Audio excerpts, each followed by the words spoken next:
আসসালামু আলাইকুম রহমতুল্লাহি ওবরাকাতুহু। সম্মানিত দর্শক, আজকের ভিডিওতে আমরা জানব আল্লাহর প্রেরিত নবী ইউনুস আলাইহিস সালামের জীবন সম্পর্কে।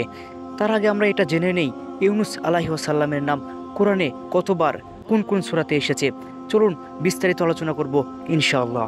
ইউনুস আলাইহিস সালামের নাম কোরআনে সূরা আন-নিসা, সূরা আল আনআম, সূরা আল ইউনুস, সূরা সাফফাত এই 4টি সূরার মধ্যে তার নাম উল্লেখ করা হয়েছে এবং তার জীবনের ঘটনা কয়টি সূরার মধ্যে বলা হয়েছে সেটাও বলে দিচ্ছি এক্ষুনি।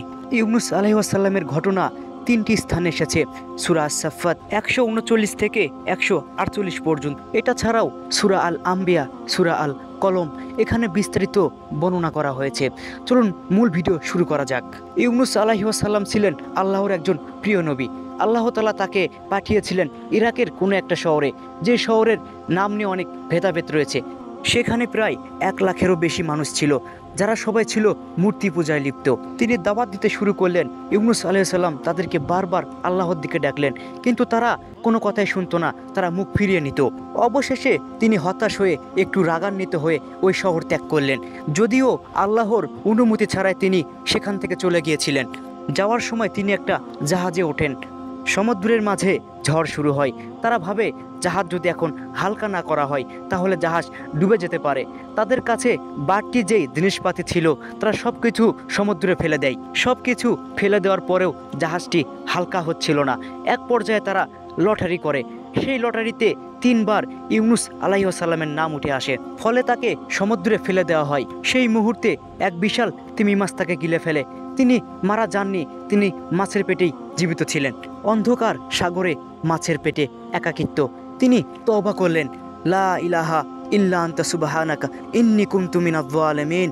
3বার বললেন, হে আল্লাহ, আপনি ছাড়া আমার কোনো মাবুদ নেই, আপনি পবিত্র আর আমি ছিলাম জালেমদের একজন। সূরা আল আম্বিয়া আয়াত 87-88। আল্লাহ তার এই খাঁটি তওবা কবুল করেন। মাছ তাকে উপকূলে ফেলে দেয় অসুস্থ, কিন্তু আল্লাহ তাকে আবার সুস্থ করে তুললেন। আল্লাহ তাকে আবার পাঠালেন তার জাতির কাছে। এবার তারা তার কথা মেনে নেয়, ঈমান আনে। ইউনুস আলাইহিস সালামের জাতি ছিল একমাত্র জাতি তারা কিনা আযাব আসার আগেই তওবা করে ঈমান এনেছিল। সুবহানাল্লাহ। ইউনুস আলাইহিস সালামের ঘটনা আমাদের শেখায় ধৈর্য ধারণ করতে হবে, কখনো অধৈর্য হলে চলবে না, সবুর করতে হবে, আল্লাহর ওপর ভরসা রাখতে হবে। যদি আপনি ভুল করেন তাহলে সঙ্গে সঙ্গে তওবা করুন, তাহলেই দেখবেন সব সমস্যার সমাধান হয়ে যাবে ইনশাআল্লাহ। ঘটনাটি আমি একটুও বানিয়ে বলি নাই, কোরআন এবং হাদিস থেকেই বলেছি। যদি কিছু ভুল হয়ে থাকে অবশ্যই আমাকে জানাবেন, আমি ঠিক করব ইনশাআল্লাহ।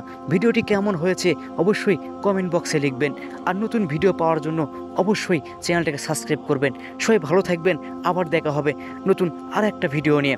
আসসালামু আলাইকুম।